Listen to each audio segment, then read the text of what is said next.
fix. Was he at church? Oh yeah. Okay, but he didn't get to watch his. But replay. he didn't watch. He didn't get to watch the replay. It'll be on YouTube. Are we on? It'll be on YouTube. Yeah. Okay, ladies and gentlemen. Welcome to another Journey Now. Reunited and it feels so good. Come on. Oh boy. Reunited because it's understood. We've got so What's much understood? happening today. What's understood? Yeah, I would just. Well, first of all, what's understood is that Kevin Dixon played pickleball Yeah. before the podcast and is wearing shorts. He's wearing exercise shorts. Let me be clear.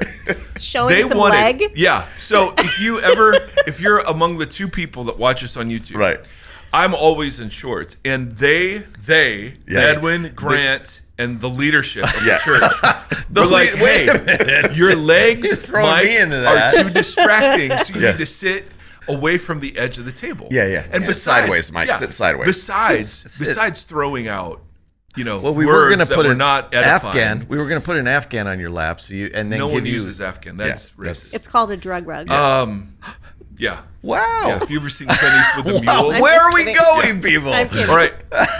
So Kevin comes in with This gone south fast. legs for days. Days. And no one Yes. says a word about it. Hey, we Yeah. talked about our Double pant standard. size. My legs Double are just word. as long as your legs.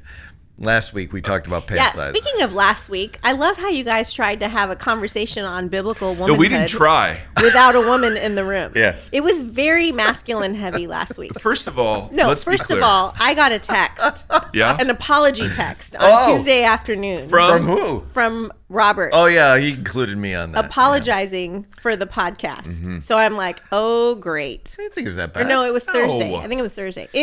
Let me tell you, who better so- to speak on marginalized people groups than four white men? Four white middle-aged men. And yeah. and What Rob Rob inwardly is that. But yeah, I mean, we thought we would imitate Christian tradition for the last 2,000 years. and Yeah, And I was have a very twitching. masculine I was conversation. twitching. I was having PTSD. you know you can turn it off. You don't have to listen to No, I feel like it's my responsibility to listen to what you yahoos do when I'm gone. Well, some of that was We low just T. got called Yahoo. We had a low T Yeah. day. Yeah. And we were like, you know what? Let's talk about biblical womanhood. Yeah. I don't even remember Why not? what we said. we? I don't even think we Did did. we? We were talking about theology, I think weren't you we? ended up diverting the conversation to other things that only boys talk about when they're together. And we got Pant a size. Yeah. thumbs down. Is that right, Evan? We got one. Our Who first has the dislike. longest First legs? dislike. Yeah. We got a dislike? Yeah. but Because Susie and I weren't on it. That's pretty much why that happened. Yeah. I think Oh, so. it might have No been because Sam was on it. No conversation about biblical womanhood should exclude Tim Timmons. Let's just be honest. Obvious. Let's just be honest. So that's really our mistake. There should have been 5 guys Right. talking about this topic. Yeah.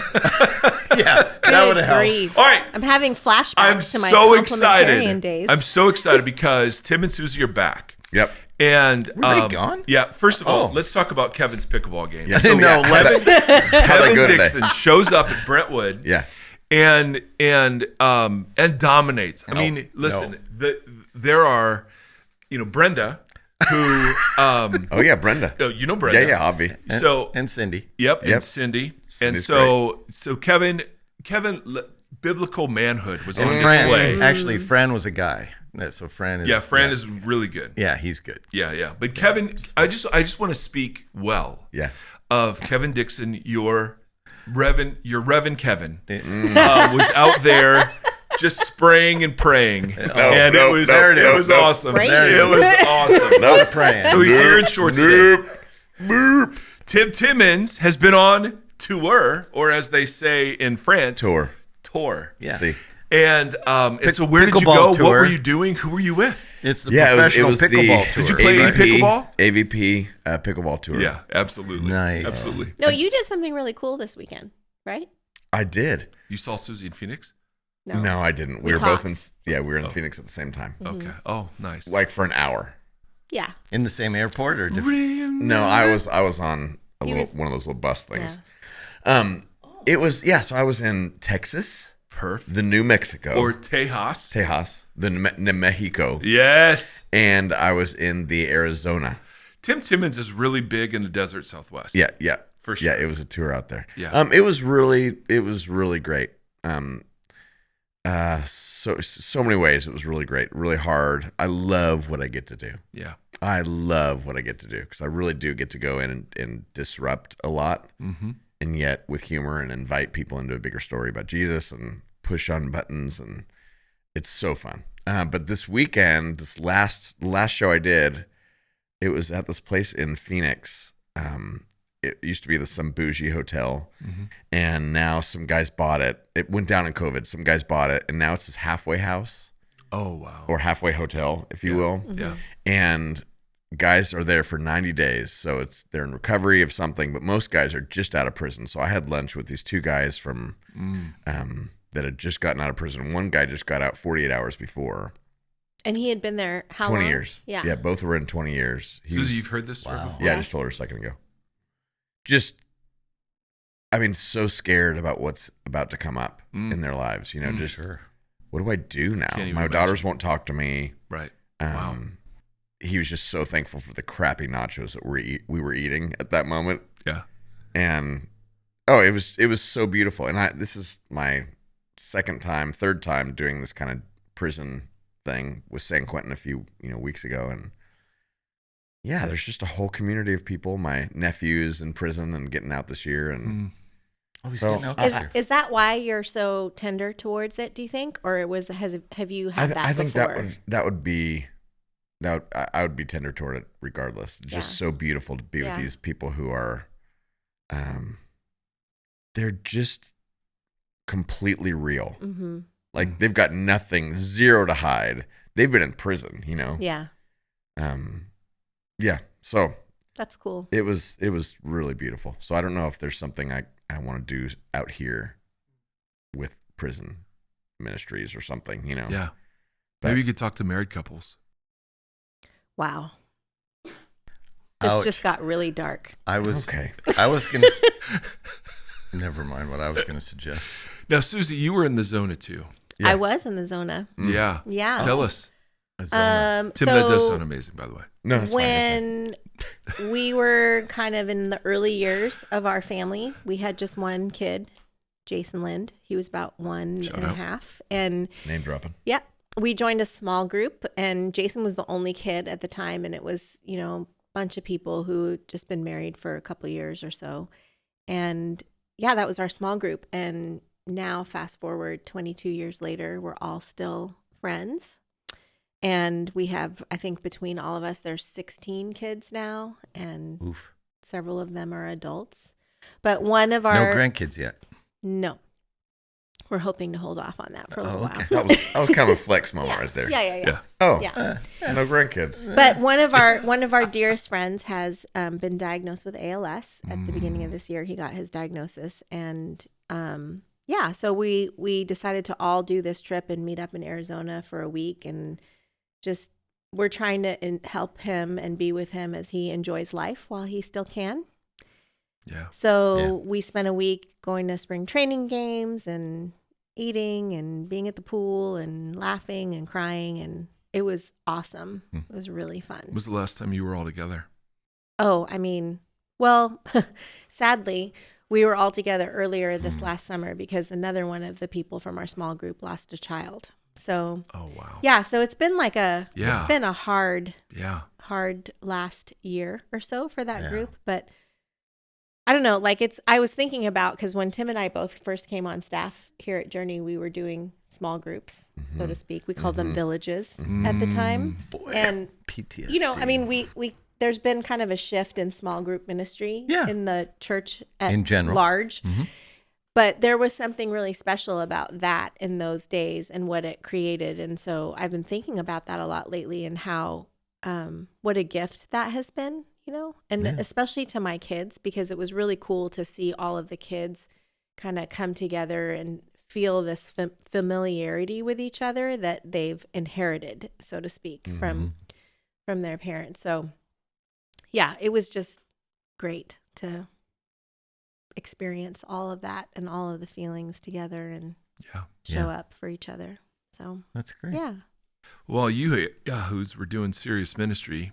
Rev Kev and I were carrying the church on our backs. Yeah. And the podcast, it's really went down. It got dislikes. We got a dislike. Right. I'm so hurt after all the things we've said.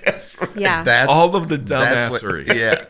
Yeah. I'm good. I mean, I'm glad we got it over with. Yeah. 3 years in, Yeah. we got our first dislike. I mean, Yeah. I need time to process. We it. can. I mean, if we're shooting for dislikes, we can do that. Oh, bro. I say you and I go shirtless next time and No. see what happens. And then talk about biblical womanhood. Yes. There it is. That's perfect. There it is. Put your shirt back on. That's all right. All right. So speaking of biblical womanhood, we talked about the snake, Right. the talking snake That's this right. weekend. Yeah. And just how so we you know, got- we couldn't hear it because the The live stream was Live stream down. was down. I have not heard the message. Guys, So this we- was a catastrophe in the Erre household. Yeah. Okay.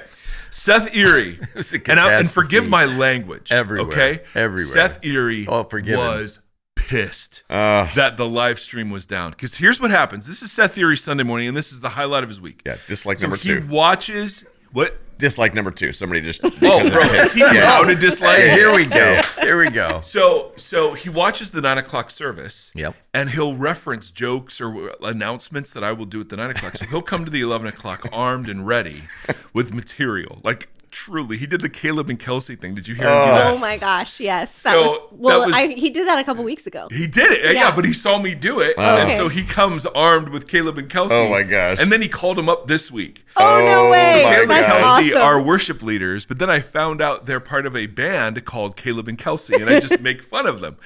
And for the uncreative name, and so Seth picks up on that and called him up. He's like, "It's Caleb and Kelsey Oh my from gosh. Caleb and Kelsey." So then he does his thing at the 11 with the Shema, Yeah. and then he goes home. Yeah. And he we wants get to watch chicken it. nuggets, and Yeah. he wants to watch, and he'll spend 2 or 3 hours rewatching the second service, Yeah. especially his part. And so he comes down; it's a blank screen. Yep. And fierce, fix it is what he says in his Seth way. And I'm like, bro, I got nothing. There's no fixing that. Broken. Yeah, and yeah. so he was cranky and ornery and disobedient the entire rest of the day in Yeah. protest. Yeah, we yeah. bore the brunt of that. Yeah. So man. Journey, come Randy. on. Yeah. Poor Come Edwin. on. Edwin's sitting here. He's probably feeling so much shame right now. It wasn't on him. And he should. And he should. It was Yes. it was a PC problem. Oh, dude, PC. Yeah. Yeah. If I had a nickel. We're gonna move. It could have been the Nephilim that were doing it. Yeah. So, or the snake. Yeah. Talking about the So, Nephilim. yeah, I know, because and it I didn't wasn't- get to watch it, but I get all the texts, and I'm seeing all these questions come in about the Nephilim, and I'm like, oh boy, he went there. Oh, Yes, yeah. he did. Oh, yeah. We're closing it. We're Full closing on. it. We're Full closing on. it. We did the full Monty with the Nephilim. Yes, we did. Not sure that's a That's my probably, favorite. together. probably not good. Yeah. So, Depends what you mean by Monty. yeah, exactly. Yeah. Probably not ideal. That needs to be a T-shirt. Dislike. We did the full Monty with the Nephilim. Oh my god. Dislike number 3. Oh. We're gonna be stacking these Yeah. babies. You know what's great? We're gonna get back. Our merch. We're gonna get back we could to have single merch for this digits podcast, Yeah, of and that listeners. could be it. Yes. And they're all men. That better not get cut. Yeah. Oops. Wow. Okay, So- speaking of full Monty. Yes. Shout out to Christy in Orange County. Yep. Oh, and Brad. Brad. Thanks for hanging in there, buddy. Brad, we love you so much. He Yeah. texts me every Thursday when he gets a shout out. He's like, because last week was like what would we do otherwise? Or Yes. something. Yes. And he was like, I thought you'd like own a bookstore and ride a horse or something. And I was like, oh, that's a good one too. Anyway, Own a bookstore and ride a horse. yeah, that used to be my dream. Move to Wyoming, own a little bookstore, be a community college prof, and ride a horse to work. Why Yeah. not? Yeah. I mean, if we're dreaming, Yeah. Yeah. Why not? There it Dream is. big. Yeah. If Dream you big. can. Yeah. If you can. But I changed it to college football coach, and he was just expressing chagrin. Lament. Yeah, He was lamenting. So his answer, which I thought was brilliant, was to run Marvel Studios. Oh. Because he's been he was yeah. ahead of the comic book thing like by years. He's got this massive collection of comic books that I'm sure is worth tons of money. I'm hoping it's an inheritance for my children as well. All that is to say, the Nephilim. Yep. So we left off in Genesis with God's words to the woman, to the man, hence biblical womanhood. And then we talked about the snake and God's curse of the snake and who the snake turns out to be and how that motif kind of gets pushed forward, and that took us into Nephilim among other places, David and Goliath as well.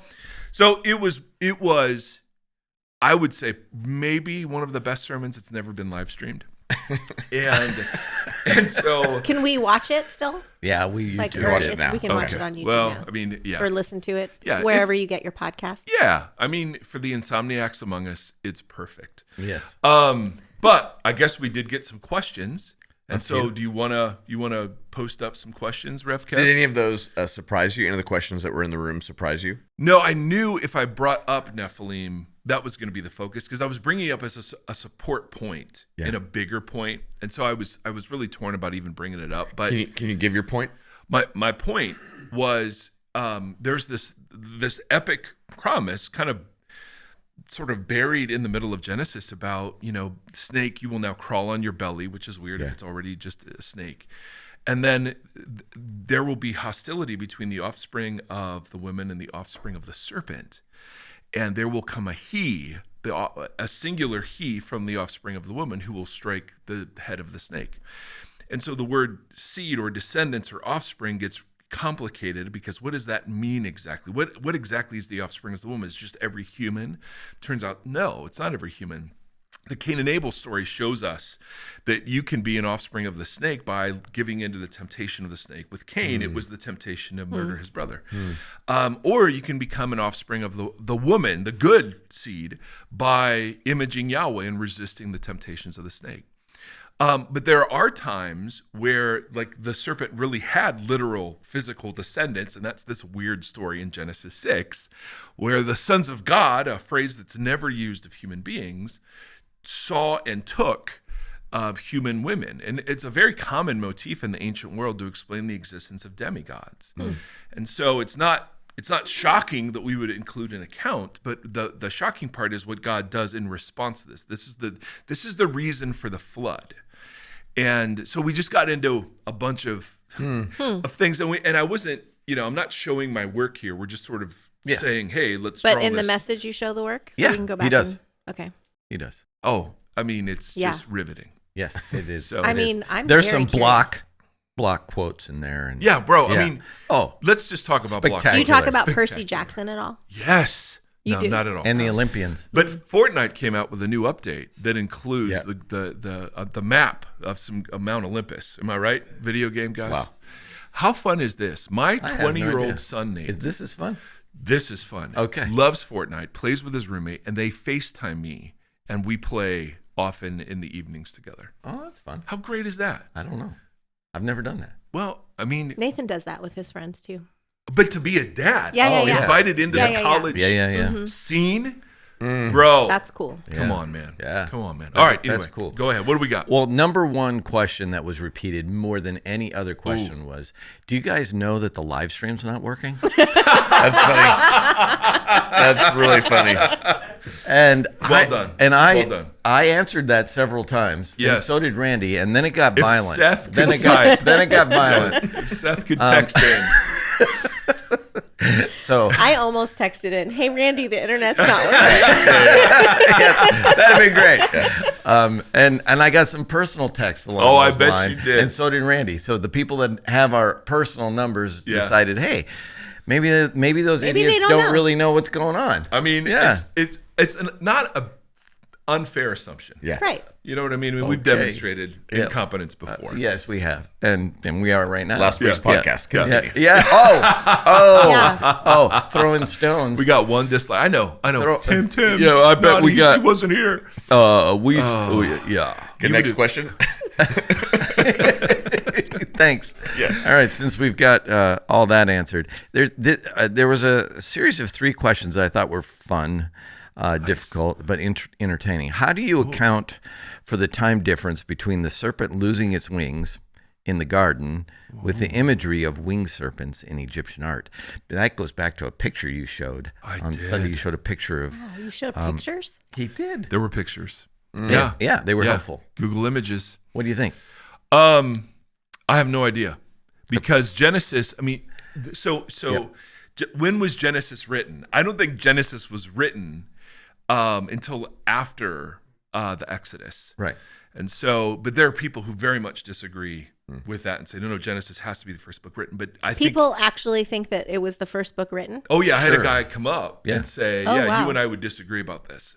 And the reason I think Genesis was written later is because it anticipates with like precise language things that we're going to read about tabernacle and flood or Exodus and so on. So, and their point would be that was prophecy. I don't know if that's what they would say. Certainly Genesis. So I think Genesis. You know how if you write a book, very often you write the introduction last.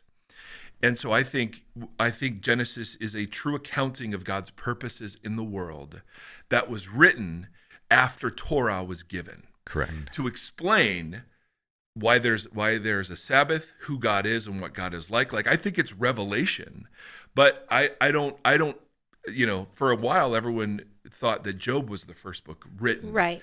So all that is to say, I wouldn't know the chronology at all. I think one of the things we've talked about throughout Genesis 1 and 2 has been that there is very liberal use of ancient motifs to communicate the eternal truths about God's character and purposes in the world. And I think this is another example of that. I know you don't want to camp on this, but just to clarify, when you say that it was written after Torah was given, what are you saying Torah is? The Ten Commandments or the first 5 books of the Bible? First 5. Okay. That's right. But Genesis isn't included in that? It is. It is. And there's a reason it's at the head of. So my view on Genesis has totally changed. My view on Genesis has gone from, first book of the Bible written to give us a scientific account of human origins, to this is a majestic introduction to the rest of the Hebrew Bible. Everything that the Hebrew Bible deals with is set up in Genesis. Yeah. And so that's why, so they wanted it to be the first book of Torah, absolutely. But this was written after the revelation of Yahweh in covenantal terms after the Because Exodus. it was orally given. Absolutely. And then it was written afterwards. That's right. Okay. In my take. Now, again, there are people out there that would disagree with there's also scores of people who would agree with you, right? Oh, yeah. Lots of scholarship on that. Yeah. A lot of the mainstream sort of evangelical scholarship, would go this way. Yeah. Yeah. Interesting. So in terms of the timing, no idea. It's just the ancient audience would have had a category for a talking snake that then was cursed by crawling on its belly. Right. You had a category for that culturally. Yeah. So that's the big point there was that we were like, what, talking snake? That's weird and da da da da. And it's like, no, this is a very common motif. And here's and then snakes with wings are all over the place. Yeah. They were considered throne guardians in Egypt. And so you just see them all over. So all of a sudden we've got snakes with wings that are called seraphim in Isaiah. And you're like, oh, so this isn't a snake. This is a spiritual being that we see, and it is called a living creature in other throne room visions. Yeah. This is a spiritual being who is from a position of honor because he's wise, going to tempt the humans into failure.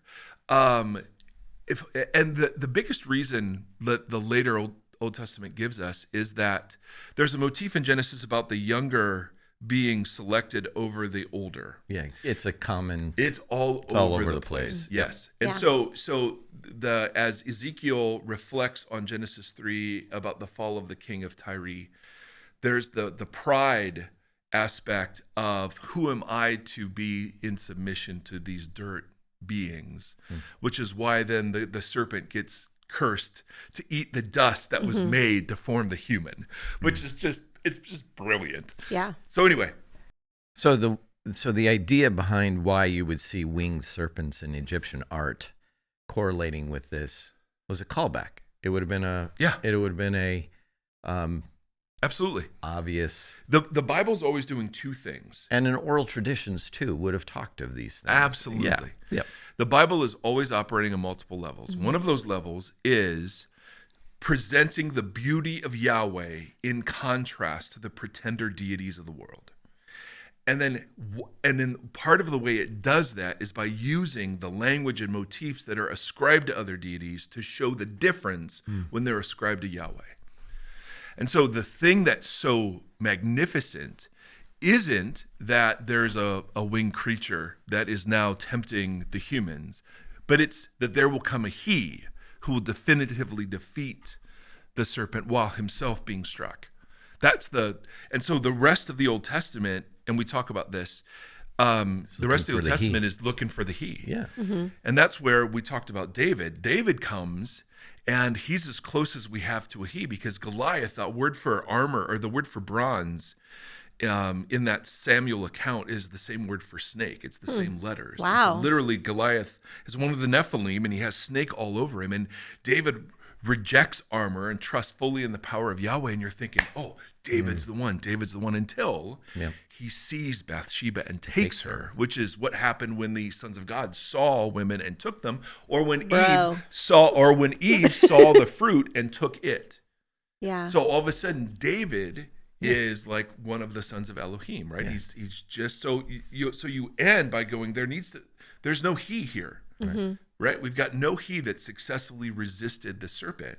That's why the minute Jesus shows up and he's in the wilderness being tempted, and he's successful, that's an Old Testament motif saying, here's the he. This is the he. Where everyone else failed, here he is. He's imaged God in resistance to the serpent. And we live in that tension every day now. Correct. Every minute. Yeah.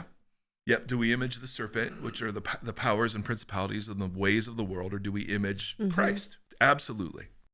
I was just listening to Dr. Joel Muddamalle. You heard of him? No. He was on Blurry Creatures, on the tour of the guys listening to Blurry Creatures, which is a fascinating podcast. Wow. But he was talking about the Old Testament, how the theme with all this stuff was see, desire, and take. Yeah. See, desire, take. That's it. That was really profound. I was just thinking about how I enter hell is when I see, desire, and then take. Yeah. That's it. And that really got me. Yep. It's like that really seems to be the pattern everywhere Yeah. in the Bible, in the Old Testament. New Absolutely. Testament is like see, desire, take. Yep. And that's when things go wrong. That's right. So you have the human doing it in obedience to the spiritual being. Then you have the spiritual beings doing it in jealousy. Right. And then you have David, the closest he that we've got, out of pride. Yeah. And so it's just, it's beautiful. So why does it matter that Jesus is fully human? Well, that's one of the reasons. He was the first human to image God perfectly in resistance to the temptations of the serpent. You know what I mean? So that's, anyway. Yeah, that's huge. Now, You're huge. Right there. Look at that. Big muscles. Big Look at muscles. that. there it is. Last week you harassed me about my shirt. This one's still small. Damn. Yeah. I wish I had I wish I had all of those problems. It's just jealousy. Yeah. But yes, Kevin last week wore a women's medium. I did not. Like a cutoff? A little bit of a cutoff shirt? It would have been on anyone else. But our legs are the same length. It's the bellies that are a bit bigger. But anyway. I'm really glad I wasn't here to discuss pant size last week. Yeah, we wouldn't have We done would it not if you have were here. done Oh, that. Yeah. great. Yeah. No. Because we know Good to know. yours is what, an 8? Wow. A 6? Is that what's a compliment? I'm trying to I compliment. don't want to talk about this. Yeah. Two. 2. Yeah. 0. No, I don't want to talk about Okay. this. All Move right. on. No, but really, what is it? Move on. So, back to the feeling. How do you say it? You're in great shape. Okay. Still around why are the Nephilim still around? Nephilim, yes. Nephilim still around after the flood? Here's the question. Did God do an inadequate job of wiping them out It seems in that the way. flood? Or did he choose to save a family, Noah, with some Nephilim heritage? Right. Bloodline. Right. I don't know, but Nephilim are there after the flood. Yeah. So read into that what you will. That's part Right. of the reason of the Israelite conquest was to defeat the Nephilim. Is it possible that the flood was regional rather than worldwide?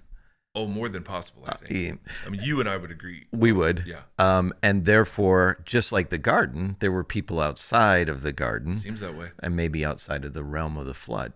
I would go that way with you. I probably would too. For sure. Yeah.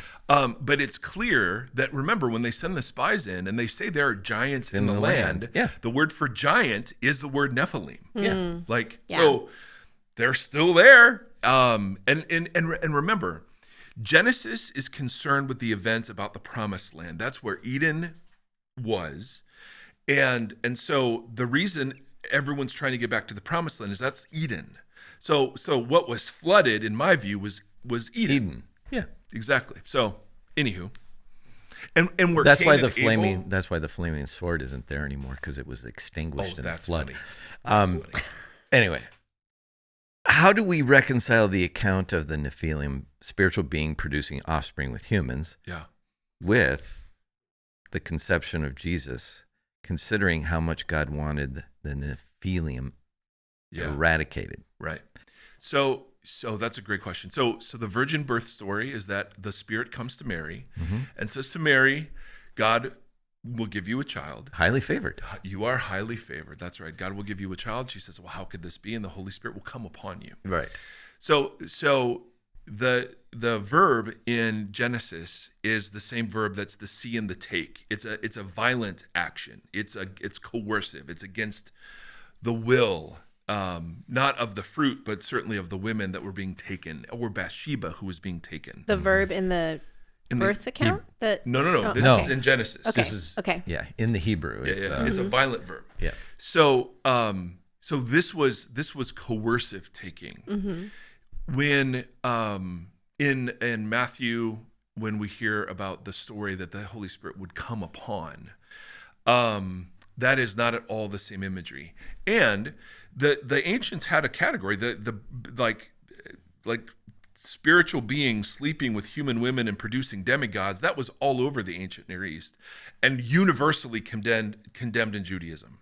So there's no, so whatever Mary was saying yes to was not that at all. It was not a seeing and a taking. Right. It was, I just think, an act of miraculous power. There were no relations between Mary and the Spirit versus there were relations between the Nephilim and the women. However, that would have worked out horribly, So I think it's very, like, the whole scenario is much different. One is a gift, the other is a curse. The language around one is coercive and violent. The other one is the Spirit will do this work for you. It's not like you don't have a part to play other than simply saying yes to this whole thing. So anyway, I mean, that would be my initial take. Do you guys, do you have any other thoughts? Was there a need to eradicate the Nephilim to keep them out of the bloodline of Jesus? Well, all right, that's such a good question. So that the seed wouldn't be in that bloodline. Yeah, Totally. because somebody asked that question, right? Yes. So there are a number of Jewish scholars who think that the reason this happened was because they were aware of the promise that through the seed of the woman, there would come one who would defeat the spiritual powers. And so they wanted to pollute the bloodline of the seed of the woman. Yeah. The who did? The powers. Okay. But that's a Jewish scholar belief. That's not a. Well, no. Like, I've read a couple of Messianic scholars, but there's a, like in First Enoch, there's a backstory to who these fallen beings were. They were called the Watchers, and their fall. That's a comic book too. Anyway, yeah. But there was a lot of apocalyptic imagination around these beings. And part of the surmise of why they did what they did was to pollute the bloodline of the he. And so you're absolutely cooking on something. Yeah. You're cooking with grease, Kev. That is, I think and again, when the New Testament looks at this, so in Peter and in Jude, the New Testament sees this event as a boundary violation. So it's not it's a boundary violation in the same way that the woman and the man wanted to be like Elohim. And that was a boundary violation. That wasn't for them. The fruit wasn't for them. In the same way, that's a boundary violation. They see this event as a boundary violation. So, I mean, the New Testament takes it seriously as something that happened. And then Jude adds this little bit, and he's quoting, I think, First Enoch, about how those spirits were then chained in darkness for the day of judgment or something, So it's like God has it out against the Nephilim. Absolutely. And part of the reason for that could be that they were trying to extinguish the bloodline of the promise. Yeah. Did you bring up Enoch in the message? Because there also was a question about somebody had a question about the book of Enoch and the Apocrypha, and It's gotta be Lucius. What do you do with that? What do I do with the Apocrypha? Ooh, a shout out And to Lucius. yeah, like what was the question? Do you remember what it was I can exactly? pull it up. Yeah. So the Apocrypha. I got another one. The live stream's not working. Just want you to know. I know, seriously, I love that. The so much. Apocrypha. Yeah, I was just going to say, like, the Apocrypha is a bundle of books written around the time of Second Temple Judaism that Protestants don't see as authoritative as the Old Testament documents, but they're really helpful for historical context. Yeah. And if you've ever read them, like, that's where we get the story of Hanukkah is Yeah. in First Maccabees, and you're just like, I mean, It's riveting. It really is. Like, there's some really great stuff Yeah. in there. So from my understanding, the Catholic Church saw the Apocrypha as authoritative in response to the Protestants defining their canon without it. And so I'm not familiar enough with the arguments for and against, other than a lot of the apocryphal books were written later, and they weren't held by the Jewish community to be authoritative initially. So does anyone hold them as authoritative? Sure. The Catholics? Yes, if you get a Catholic Bible, you'll Yeah. have the apocryphal books. I have a Bible with it in it. Yeah, Yeah. absolutely. So- but Protestants would look at it and say, that's great historical material, and they would say it's not as inspired as the other. Got it. Yeah, they were asked. The question was around what are the credibility of the apocryphal texts like Enoch. Yeah. In the bigger question for this person was, what are your thoughts on authors like C.S. Lewis and Michael Helzer depicting loads of diversity in the underworld, satanic realm, showing different ranks and roles within? Ooh, I don't know. I mean, Paul uses 14 different Greek words to describe the powers and principalities in Ephesians. And you're like, I don't know. Is he just saying the same thing 14 times? Is he describing? Then you have like the prince, the archon of Persia in Daniel. It seems to be some ruler. Then you have this weird text in Deuteronomy about God portioning out nations to different spirits around the divine council. I mean, and Michael Heiser, like, he does some great scholarship around it. It's certainly something. Yeah. But I don't think the New Testament encourages our exploration to the point where some like exorcists go around and they want to talk to the demon and get their name and find out their strategies. Well, doesn't it specifically say not to talk to demons? Well, yes, but the counter to that will be, Wow, look at you. but look what Jesus did. You know, Have a Jesus side hustle. said, "What's your name?" Right. Seminary Suzie. Jesus said, "What's your name?" The demon says Legion, and so there's a precedent there. But yeah, I tend, and we got into this a little bit, Kev. Yeah. What's spiritual warfare like with the serpent these days? And we wanted to get into the idea that spiritual warfare isn't so much an angel on one shoulder and a demon on the other, but rather it's communal. So there's this beautiful passage in Romans 16 where Paul warns the church against divisive people. And then he says, the God of peace will soon crush Satan under your feet. So he pulls Genesis 3:15 forward. And how does the church help crush Satan? By resisting divisive people. Because And systems and powers. Exactly. So I was just saying spiritual warfare is much bigger than just individuals being demonized because they read Harry Potter, and engaging in more like lifestyles, like the way that you live is an act of spiritual warfare. Now, I'm open to people being demonized and all sorts of those things. Well, you've had experience with it too. I have. Yeah. Yes. We prayed and engaged with people who were seemingly out of their minds. So I'm open to it, but the predominant motif of spiritual warfare, at least like for Paul in Ephesians, is the armor of God is communal, right? That's not one person armoring up with all the things. It's the church. Right.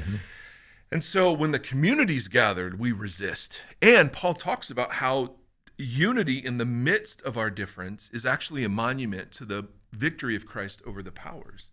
And so I just think there's a lot in resisting the serpent that we make so individualized. We miss what the church is actually called to be in the midst of what's going on. So at the end of this, was there something that you would want to say to people about this, or that you did say to people about this? At the end of the Genesis at series? the end of this week? message, when there's all this confusion, conversation around focusing on Nephilim and all those things, Totally. how did you get it to communion? Right. Well, okay, so in one service, Lucius, remember in the 9, was like, hey, what's the church? Define church. And that took us beautifully into that. Right into communion. And in the second service, we talked about communion as spiritual warfare. Like us sitting together, not agreeing as different people, and choosing in the name of Jesus to image Christ to each other by taking the bread and the cup. I mean, Paul says this is proclaiming the Lord's death until he comes. So communion is, in a very real sense, like declaring war on the powers and demonstrating their defeat. So we're participating in the crushing of the serpent's That's head. an interesting way to think about, like, the first time it was served by Jesus with him there. Right. In that sense. Totally. Yeah. Totally. Yeah, the snake was present at the table. Judas had imaged the snake already. Yeah. So, I mean, it's just absolutely Right. fascinating. See, desire, take. Yeah. He took. Yeah. Yeah. So, anywho, yeah. What do you what? I don't know. I just got another text though. The live stream's not working apparently. See, now no one's going to text us when the live stream's not working, and there's going to be a day where And now we're we going to won't think know. everything's Yeah. fine, and it's not going to be Oh. fine. You know what? That's okay. That's okay. I love that you and I didn't text. Yeah. We didn't text. Did you text anybody? No, I was tempted. I was tempted. Just to be funny, because Yeah, I okay. knew But that they she were didn't being... text. Okay. I just Yes, wanted yes, to, she you know. saw but did not take. She saw Yeah. but didn't take. I was imaging God. You were Yes. Per use. Per use. Yes. How was your Kevin's combo class out of that? lively. Yeah. Very What lively. were I was some of late to the game, so Yeah, because you were interviewing. I was interviewing for a new job, but the One gen away. of one gen, yeah. No, it drifted into this idea of trying to understand the role of people in the battle, in the spiritual realm, and why are we pawns? Are we What were you saying? are we players? Are we? Well, you got that question basically texted also. Yeah. There was a couple that I saw you were having conversation about. Yeah, yes, this has been, but I think the struggle that most people I'm experiencing are saying, like when you said that the armor of God was for the whole church, not just for an individual. I think that threw a few people that were in the room during the conversation, because there is this very individualistic idea of how this works. Personal responsibility and sanctification. And what do I? If you wow, will. wow. Suzie dropping Yeah. big words. No, I mean, Right. those are the words that are given to us that we Totally. have. Right. You know, Totally. we're Yeah. to be sanctified, and it's a process, and it's So our what do personal I? So responsibility. what do I do? That was what do I do? I said, well, what do we do is a better question. Oh, what come do on. we? Come on. How do we participate in this together? And it was some people in the group were very vulnerable about the idea that in the past that they would have never had this conversation with a group of people about the vulnerability of talking about the principalities, talking about how they image things they shouldn't. It was I think good. it's really interesting because even if you do take that individualistic view of the armor of God, like those things that you're meant to put on, and ways that ways that you are meant to be transformed and grow spiritually as a person, if you take that as an individual, I would say that anybody would be hard pressed to tell a story of that transformation that didn't include other people or a community. Right. Boom. Yeah. So it's Right. so interesting how it's so ingrained in us that there's this responsibility that we each have for our own faith, which we do, but on the other hand, it's almost like this heavy weight or burden that's really hard to carry, and that ends up, leaving people with a ton of shame because they don't feel like they can measure up in their actions, in their being, when in fact there is something about those things that we are called to be when we're imaging God that they just can't. It's so hard to happen outside of a community. Right. It's why when people want to get sober, they go to AA, because you have to have that community to support you in order to change. Right. So why would it, it's just human nature, and God knew that. So he gave us this. And It's for my mom just died. You have a friend that's going through the process of dying, but when when you can't anymore, when you can't Mm-hmm. feel it anymore, when you can't do whatever it is necessary of you, a community carries it with you. Yeah. That's the purpose of community. In this thing, it carries it with you when you can't. Mm-hmm. And for individuals to think that I can't is first defeating. And then secondly, to depend on other people is scary. And then to enter into relationships that allow you to be vulnerable enough to share that with somebody, I can't anymore. I need your help. I need you to carry this with me, is a very intimate, vulnerable place to be that the church avoids. And a lot of people that are coming here avoid it because they've been burned in the past by it. Yeah. I think one of the things this also does for me, Tim, back to your question, is it redefines sin. So, Right. so That's good. I used to think of sin as the transgressing of the arbitrary preferences of a holy God. And when I think about imaging the serpent or Jesus, The he.